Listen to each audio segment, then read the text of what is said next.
नमस्कार, स्वागत है आप सबका हमारे खास कार्यक्रम देश देशांतर में। मैं हूं कवीन सचान और आज बात समाज में बढ़ते एक रोग की। जी हां, बात एक रिश्ते की जो दिन ब दिन कमजोर होता दिखता है। बुजुर्ग माँ बाप का सहारा उनकी संतानें होती हैं और इसीलिए उन्हें बुढ़ापे की लाठी भी कहा जाता है। लेकिन बदलते समय के साथ माँ बाप और संतानों के रिश्तों की डोर कमजोर पड़ती दिख रही है। मौजूदा समय में देश के अलग अलग राज्यों में ऐसे हजारों मामले आ रहे हैं। बुजुर्ग माँ बाप की देखभाल करने की बजाय बच्चों ने माता पिता की संपत्ति को बेचकर उन्हें घर से बेदखल कर दिया या सड़क पर खड़ा कर दिया। ये समस्या पिछले कुछ वर्षों में तेजी के साथ बढ़ी है। समाज में बढ़ती इसी समस्या को देखते हुए अपने ही माता पिता को प्रताड़ित करने वालों, संपत्ति को अपने नाम करा लेने के बाद उन्हें बेसहारा छोड़ने वाले बच्चों पर केंद्र सरकार अपनी नजर टेढ़ी कर सकती है। केंद्रीय सामाजिक न्याय और अधिकारिता मंत्रालय इसके लिए माता पिता एवं वरिष्ठ नागरिक देखभाल एवं कल्याण अधिनियम 2007 में संशोधन का मन बना रही है, जिसके बाद बुजुर्ग माता पिता के पास यह अधिकार होगा कि उसकी ठीक से देखभाल न करने या फिर उन्हें प्रताड़ित करने वाले संतानों को वो संपत्ति से बेदखल कर सकते हैं। आज समझेंगे इस तरह के मसलों को रोकने के लिए देश में मौजूदा क्या प्रावधान है, वो कितने कमजोर या फिर कितने मजबूत हैं और इस नई मंशा से क्या समस्या का हल हो पाएगा। हमारे साथ तीन बेहद खास मेहमान हैं। मैथ्यू चेरियन है, मुख्य कार्यकारी अधिकारी हैं हेल्पेज इंडिया से, स्वागत है आपका।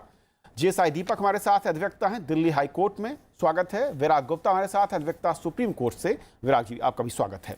शुरुआत में मैथ्यू चेरियन सर आपसे करना चाहूँगा। जिस तरीके से आंकड़े हैं, मैं स्टेट वाइज देख रहा था, करीब करीब 12 से 18% तक का रेंज है जो ऐसे मसले बढ़ रहे हैं। शहरी या ग्रामीण दोनों ही इलाकों में ये तस्वीर तेजी के साथ उभरी है समाज में, जहां पर बच्चे अपने पेरेंट्स का ख्याल नहीं रख रहे या उनको बेसहारा छोड़ देते हैं या फिर उनकी ठीक से देखभाल तक नहीं कर रहे हैं। क्या है आपका अनुभव और क्या वाकई ये इतनी गंभीर समस्या है कि हमें एक बेहद कड़े कानून की तरफ बढ़ना पड़े? ये बहुत ही गंभीर मामला है और हेल्पेज ने एक रिपोर्ट 2014 में भी निकाला है, 2017 में भी एक रिपोर्ट निकाला है, जिसमें एल्डर अब्यूज़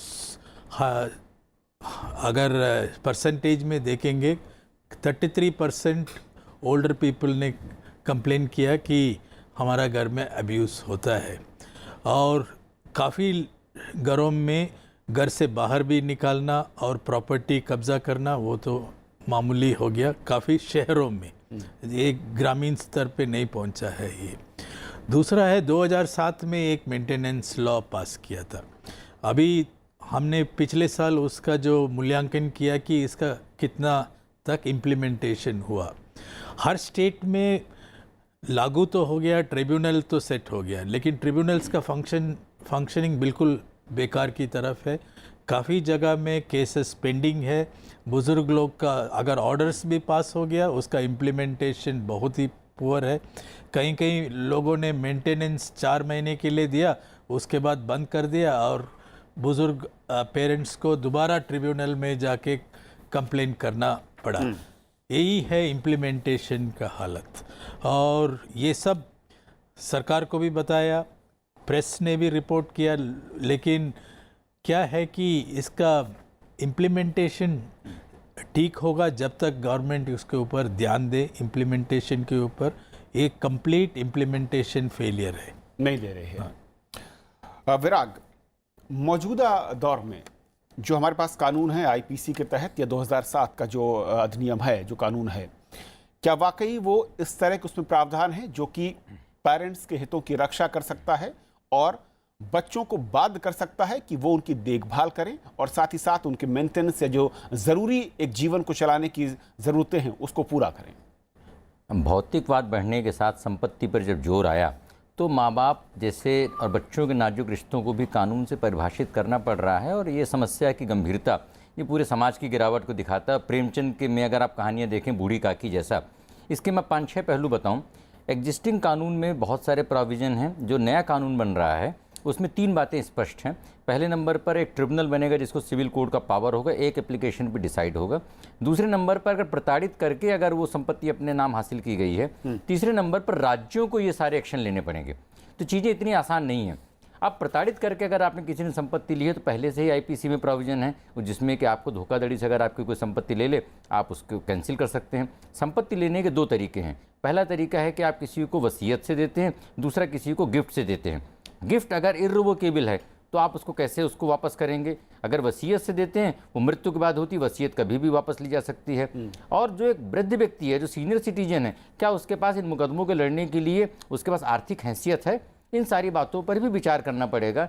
इनका सामाजिक समाधान पे ज़्यादा जोर होना चाहिए। कानूनी समाधान से मुझे लगता है कानून बन जाते पर उसका फ़ायदा नहीं हो पाता है। ओके, जिस साईं दीपक, जिस तरीके से हमने 2 राज्य मध्य प्रदेश और असम में है जहां पर अगर बच्चे वर्किंग हैं और अगर वो देखभाल नहीं करते हैं तो उनकी सैलरी का 10% काटने का सरकार का प्रावधान है। 2007 का जो कानून है उसमें काफ़ी कुछ प्रावधान दिए गए हैं, लेकिन सवाल ये उठता है कि जो ड्यूटी ऑफ केयर है क्या वो फोर्स के जरिए आप इम्पोज कर सकते हैं और उसका रिजल्ट वो अचीव कर पाएंगे जो चाहते हैं? देखिए, अगर कानून के ज़रिए आपको ये सब लागू करना पड़ रहा है, इसका मतलब ये है कि सिचुएशन इस हाल तक पहुंच चुका है। और अगर आप इसके बाद भी कुछ नहीं करते हैं तो आपको एक स्टेज में सोचना पड़ेगा कि ऑलरेडी जो सीनियर सिटीजन्स हैं वो किसी भी प्रायोरिटीज़ में आते नहीं हैं। स्टेट के प्रायोरिटीज़ में ये बिल्कुल आखिर में ही होते हैं। फॉर्चुनेटली ऐसा एक अधिनियम है और अगर आप उसको भी लागू नहीं करते हैं then there is a problem, that's 1। 2, आपके आंकड़े ये बताते हैं कि रूरल इंडिया और अर्बन इंडिया में इन आंकड़ों में बहुत फ़र्क है। इसका मतलब ये है दैट अगर आप कॉमन सेंस की नज़रिए से देखेंगे तो ये जो इशू है ये अर्बन इंडिया में ज़्यादा है। Obviously because the family system has undergone a revolutionary change for the worse और a downward spiral as far as urban India is concern, जहाँ पे the concept of a joint family has now gone to a nuclear family and it's now become a sub nuclear family. एक बच्चा हो वही ज़्यादा हो गया है। So considering all this, at some stage perhaps the state needs to intervene. कानून को हमेशा आप it's not just a question of किसी को punish करना या किसी को कुछ सिखाना। The point is ये एक way of life को थोड़ा encourage करने की कोशिश कर रहा है ताकि लोग समझें कि if they are not able to keep their own parents happy out of their own volition, there will be some kind of a sanction. After a few years आपकी उम्मीद ये होगी कि सिचुएशन बदलेगी, तब जाके आप इसको फिर से रिव्यू करेंगे। But at this stage, considering how the family system has undergone such a huge change urban India में, ये करना ज़रूरी हो चुका है। प्रॉब्लम ये है कि कानून तो आपने लागू कर दिया, लागू नहीं है, और you have actually brought into force the legislation, लेकिन जैसे सर बता रहे थे इसकी इम्प्लीमेंटेशन में बहुत सारी कमियाँ हैं।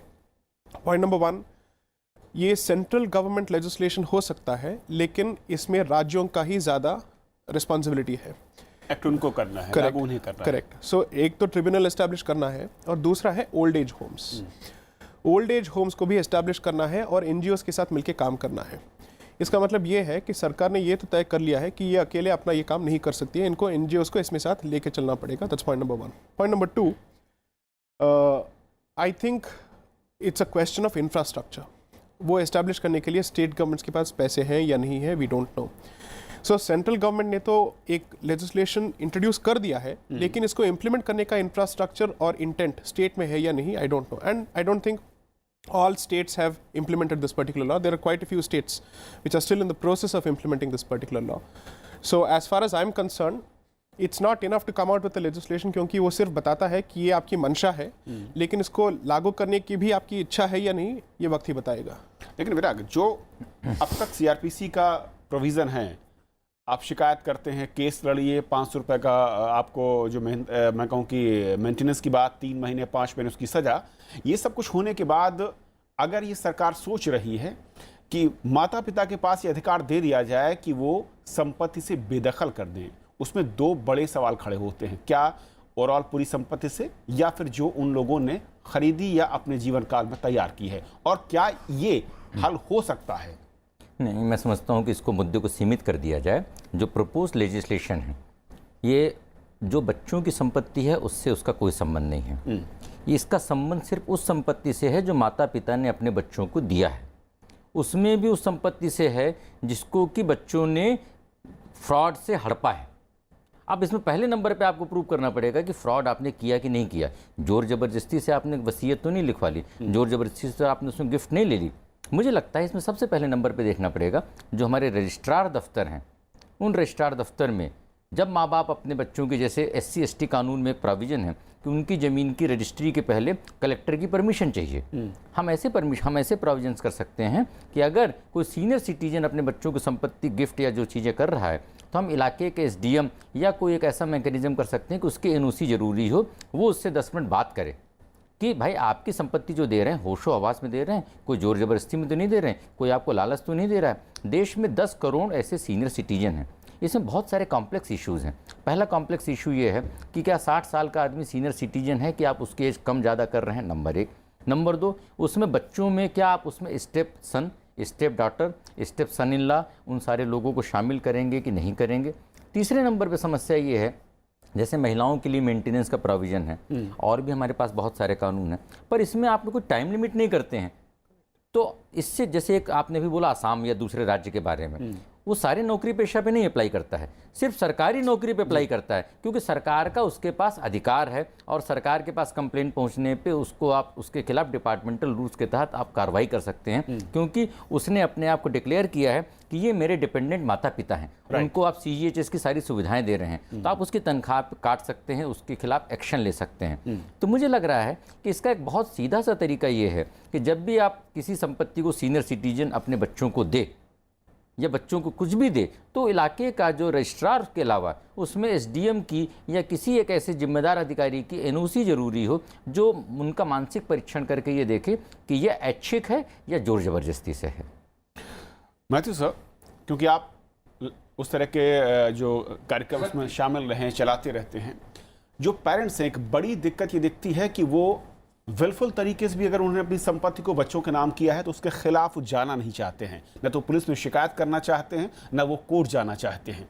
लेकिन ये इस अधिकार को अगर सरकार देगी, इस इंस्ट्रूमेंट को बुजुर्गों के पास सौंपेगी, तो आपको लगता है कि तभी वो इसका इस्तेमाल कर पाएंगे और वो जो समस्या है उसके जड़ पे हम हमला कर पाएंगे? नहीं, हमारा एक्सपीरियंस 10 साल से जो ये बिल रहा, क्योंकि हमारे पास हर स्टेट कैपिटल में हेल्पलाइन भी है और हेल्पलाइन का नंबर है 1-800-180-1253। हेल्पलाइन में भी कॉल्स आते हैं कि बुज़ुर्ग लोग बोलते हैं कि हमारा घर में बच्चे जो भी है, जैसे इन्होंने बताया, डॉटर इन लॉ भी हो सकता है, सन इन लॉ भी हो सकता है, सब लोग उनको अब्यूज़ कर रहे और प्रॉपर्टी को लिखने के लिए फोर्स कर रहे। लेकिन बहुत सारे केसेस में हम लोग जब घर जाते हैं, वो लोग हमको मना कर देते हैं, बोलते हैं कि ये हमारा फैमिली मामला है, आप लोग मत आइए। फिर हमको पुलिस को इन्वॉल्व करना पड़ता है और पुलिस भी जब जाते हैं कुछ दिन के लिए ठंडा हो जाता है, उसके बाद दोबारा ये शोषण, अब्यूज़, सब वर्बल अब्यूज़ से शुरू हो जाता है। लेकिन एक तरीका है, इन्होंने एक अच्छा सजेशन दिया, ये प्रॉपर्टी के लिए कलेक्टर के थ्रू या किसी से थ्रू जाना है। लेकिन हमने देखा ट्राइब्यूनल का फंक्शनिंग में कलेक्टर के पास इतना सारा ड्यूटीज़ है कि ये ट्राइब्यूनल उनका लास्ट प्रायोरिटी है। कहीं कहीं ट्राइब्यूनल में हमने देखा कि बुज़ुर्ग लोग 10 बजे आ जाते हैं और कलेक्टर साहब आते हैं 3:30 बजे और 5-5.5 घंटे लोग बैठ के उनको वेट कर रहे हैं, और आधा घंटा ट्रिब्यूनल का सिटिंग के बाद कोई कॉल आ जाता है कि कोई VIP मंत्री आ गया या कोई और आ गया, वो SDM चले जाते हैं उधर से या कलेक्टर जो भी है चले जाते हैं। ऐसे नहीं चलेगा ये। और ये लॉ में ये भी कर लिया कि लॉयर्स पार्टिसिपेट नहीं करना चाहिए, इसलिए काफ़ी लॉयर्स ने इसके ऊपर हल्ला भी मचाया कि हमको क्यों विरोध किया। फिर भी क्या है कि मना कर दिया और बोला कि अगर डिस्ट्रिक्ट लीगल सर्विसेज अथॉरिटी है वो उनको असिस्ट कर सकते हैं या नालसा जो भी है सेंट्रल लेवल पे कर सकते हैं। लेकिन हमारा जो स्टडी भी कहता है कि ये काम नहीं हो रहा है, ये एक्ट, और ट्रिब्यूनल का फंक्शनिंग में बहुत सारे प्रॉब्लम्स है। और ये जो नया अगर प्रोविज़न जोड़ा जा रहा है या जोड़ने की मंशा है, वो भी उसी ट्रिब्यूनल को लागू करना होगा, इसलिए आप कह रहे हैं कि ये रिजल्ट की उम्मीद नहीं दिखता है। और दूसरा है कि ये जो नया भी ला रहे हैं कि 10,000 से 30,000 कर रहे, उसमें कोई फ़र्क नहीं पड़ने वाला है, क्योंकि ज़्यादातर लोग जहाँ जो गरीब है, यही सरकार 200 रुपया का पेंशन देते हैं जो बुज़ुर्ग लोगों के लिए। और हमने देखा है कि 21 स्टेट्स में ये पेंशन 1,000 से नीचे है। और एक और केस PIL सुप्रीम लेकिन कोर्ट में मामला है। तो इससे भी अलग है कि ऐसे परिवार या ऐसे बुजुर्ग जिनकी संख्या बहुत ज्यादा है, जिनके पास लाखों या करोड़ों की संपत्ति भी है, लेकिन इसके बावजूद उनके बच्चे, उनके संतानें उनको 2 जून की रोटी भी नहीं दे रही हैं। फिर आप सवाल ये उठता है कि क्या लव और केयर को आप लॉ के जरिए इन्फोर्स कर सकते हैं? कोशिश अगर ये है तो क्या हम रिजल्ट की उम्मीद कर सकते हैं? नहीं, देखिए, जो बच्चे ऐसा कर रहे हैं वो उनकी नीयत अच्छी नहीं है, लेकिन माँ बाप जिन्होंने अपने बच्चों को संपत्ति दी है वो अभी भी पुराने संस्कारों में चल रहे हैं। उन्हें कानूनी लड़ाई लड़ने में मानसिक तौर पे, आध्यात्मिक तौर पे, सांस्कारिक तौर पे एक बैरियर है। सरकार कानून ले आ देगी, लेकिन शायद वो अपने बच्चों के खिलाफ, जिसको बोलते हैं कि माँ बाप का अनकंडीशनल लव होता है, वो उसका अनकंडीशनल लव के बैरियर की वजह से शायद वो कानूनी लड़ाई नहीं लड़ना पसंद नहीं करेंगे। मैं थोड़ा सा एक कन्फ्यूजन दूर कर दूं, जो ट्रिब्यूनल और कलेक्टर वाली बात बोली थी। ट्रिब्यूनल मेंबर्स अलग होते हैं, कलेक्टर भी एक्स ऑफिशियो मेंबर्स हो सकते हैं। मैंने दूसरी बात बोली थी, मैंने बोला था जब भी आप गिफ्ट डीड करें, जब भी आप विल करें सीनियर सिटीजन अपने बच्चे के नाम, उस समय वसीयत रजिस्टर्ड होने से पहले इलाके का एसडीएम या कोई भी जुरिस्डिक्शनल मजिस्ट्रेट उसको एनओसी दे, उसके माँ बाप से बात करने के बाद कि क्या ये फोर्सफुली या धोखाधड़ी से तो नहीं की जा रही है। वहाँ ट्रिब्यूनल तक पहुँचने की बात ही नहीं आएगी कि पूरा मामला इस बात से है कि जो लोग धोखेधड़ी से अपने माँ बाप की प्रॉपर्टी ले लेते हैं, फिर उनको 2 जून की रोटी नहीं देते। मेरे पास एक मामला आया, कम से कम 20-25 करोड़ के बड़े लोग हैं और उन्होंने पूरी अपने माँ बाप की संपत्ति ले ली और उसके बाद कुछ लाख रुपए उनको बैंक अकाउंट में जमा करके पूजा पाठ के लिए बच्चों को, माँ बाप को पैसे देने थे, और उन्होंने वो एफडी निकाल ली और इंटरेस्ट के पैसे नहीं दे रहे हैं। तो अब वो बूढ़े माँ बाप कहाँ जाएँ? वो बूढ़े माँ बाप, मुझे नहीं लगता है कि कानून के उसमें जा सकते हैं, और कानून होना चाहिए। लेकिन एक और जो चीज़ है, क्या जैसा ही हमारे पास जो रूलिंग है अब तक, जो हमारे पास आईपीसी की धारा या फिर हमारे पास कानून है, अगर माँ बाप विलिंगली, जो कहा विराग ने कि आप वसीयत कर देते हैं, तो उसको कैंसिल करने का अधिकार तो ऑलरेडी है अभी भी, जो हमारे पास इस वक्त जीवित रहते कर सकते हैं। तो फिर एक और अधिकार अगर उसको देने की कोशिश होगी कि आप उसको बेदखल कर सकते हैं, उससे फर्क कितना पड़ेगा? और अगर इस पहले से जो टूल है उसका इस्तेमाल कितना हो रहा है, कितना नहीं हो रहा? देखिए, इसमें पहले एक कन्फ्यूजन को क्लियर कर देना चाहिए। इस अधिनियम का मकसद ये नहीं है कि बच्चे अपने माँ बाप के साथ प्यार के साथ पेश आए। इसका मकसद ये है कि वो अपने माँ बाप के साथ इज्जत के साथ पेश आए। बिकॉज मेरा ये मानना है कि as people grow old, they expect less affection and they expect more respect, and this I think is typically the mentality of most people. Therefore the idea is बच्चे के parents जो हैं अपने बच्चों पे निर्भर न हो as far as their livelihood is concerned, as far as their गुजारा is concerned. Okay, so this is the basic objective. That's point number 1. Therefore ये प्यार सिखाए या ना सिखाए, इज्जत कराना तो ज़रूर सिखाएगी, क्योंकि इसमें कानून का डर होना चाहिए। लेकिन अगर कानून में दांत न हो या फिर इसकी इम्प्लीमेंटेशन में कोई कमी रह जाती है, then the entire objective is defeated. That's point number 1। Point number 2, जो सर कह रहे हैं, जो कल्चरल बैरियर है with respect to succession laws previously, वो इसमें भी कंटिन्यू होगा। लेकिन जब फैमिली का वैल्यू ही चेंज हो रहा है और उसका स्ट्रक्चर चेंज हो रहा है, obviously over a point of time माँ बाप के देखने का नज़रिया भी बदलेगा when it comes to their children, और वो सोचने लगेंगे कि हमें भी अपने आप को बचाना चाहिए। और वो इस कानून का अगर इस्तेमाल करना चाहते हैं तो करें, लेकिन एटलीस्ट इनके हाथ में कानून के कुछ टूल्स तो हों, कुछ औजार तो हों, अगर ये कुछ करना चाहें तो। Therefore the availability of the tool is important, whether they do it और not is a different question. So I will give you a simple example. एक टाइम था कि जब married lady would never go and complain against her husband when it comes to domestic violence for all sorts of reasons. आज वो culture बन चुका है, when they realize that this is not something that should be tolerated. ये भी एक वक्त आएगा जब माँ बाप डिसाइड करेंगे कि इसका उपयोग करना ज़रूरी है अगर बच्चे अपनी हदें पार करते हैं। So I don't think it's a question of whether it's right और wrong, the availability of the tool is necessary. Cheran sir, वाकई टूल होगा अवेलेबल तो उसका इस्तेमाल भी आएगा और इसका बदलाव भी दिखेगा। नहीं, टूल तो अच्छा है, होना चाहिए, लेकिन जैसे ये साहब बताते हैं कि हमारा जो बुज़ुर्ग लोगों का कल्चरल एस्पेक्ट है वो बच्चे के ऊपर कंप्लेन नहीं करना चाहते। ये लॉ का बेसिस था कि माँ बाप जाके कंप्लेन करें, लेकिन करते नहीं। हमने देखा बहुत सारे केसेस में रिकन्सिलिएशन हो जाता, चले जाते हैं घर, कंप्लेन तो नहीं करते। इसको कुछ करना पड़ेगा, क्योंकि ये बैरियर जब तक ये क्रॉस नहीं करेंगे ये लॉ थोड़ा इनफेक्टिव ही रहेगा। लेकिन ये लॉ में दो और मुद्दे थे। Part 3 said in every district there should be one old age home. हमारा देश में 707 डिस्ट्रिक्ट्स है, उसमें एक ओल्ड एज होम होना था। 10 साल में एक भी ओल्ड एज होम कंस्ट्रक्ट नहीं हुआ। और उसका चौथा मुद्दा था कि हर डिस्ट्रिक्ट में जीरियाट्रिक हेल्थ केयर होना चाहिए, बुज़ुर्गों के लिए कम से कम 10 बेड होना चाहिए डिस्ट्रिक्ट लेवल पे। आज तक वो इम्प्लीमेंट नहीं हुआ।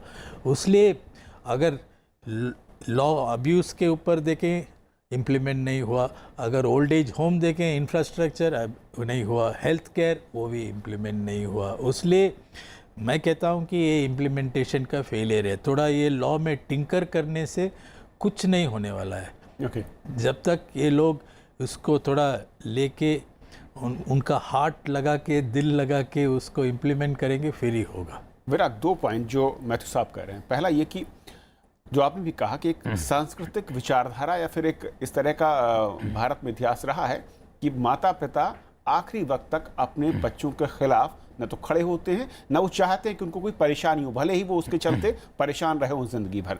क्या इसे सुमोटिव किया जाए या फिर शिकायत के बिना कोई एक संस्था काम करे, कार्रवाई करे तो ज़्यादा बेहतर नतीजे हो सकते हैं? और दूसरा, उन्होंने कहा कि जो मौजूदा कानून है उसको ही अगर ढंग से इम्प्लीमेंट कर दिया जाए तो उसमें ज़्यादा और नए टूल्स देने की ज़रूरत नहीं होगी, या फिर ये टूल ज़्यादा बेहतर कारगर हो सकता है? नहीं, मुझे लगता है कि इसमें अगर कानूनी हम कंज्यूमर प्रोटेक्शन एक्ट को देखें, उसकी मंशा भी यही थी कि वहाँ वकीलों का एक वहाँ पर नहीं हो, रोल नहीं हो।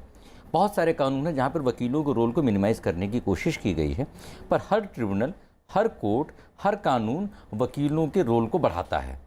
और जहाँ वकीलों का रोल बढ़ता है वहाँ पर एक कहीं ना कहीं से चीज़ें सिविल प्रोसीजर कोड के हिसाब से डिले होती हैं। और जब डिले होती हैं तो सीनियर सिटीजन जैसे लोगों को, वो नालसा हो चाहे लीगल सर्विस एड हो, ये सारी चीज़ें काम नहीं आती। हमने व्यवहारिक तौर पे देखा है।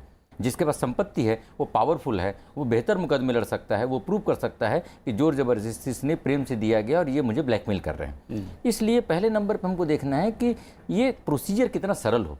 अगर हम एक इसके लिए रेगुलेटर या अथॉरिटी बना दें, जैसा आपने बोला सुमोटो, एक उसमें कंप्लेंट गई, कंप्लेंट जाने के बाद में वो एक अटैचमेंट आर्डर पास कर दे कि जब तक आप इनको सेटिस्फाई नहीं करते हैं तब तक ये प्रॉपर्टी ना मॉर्गेज कर सकते हैं, ना बेच सकते हैं, ना सारी चीज़ें कर सकते हैं।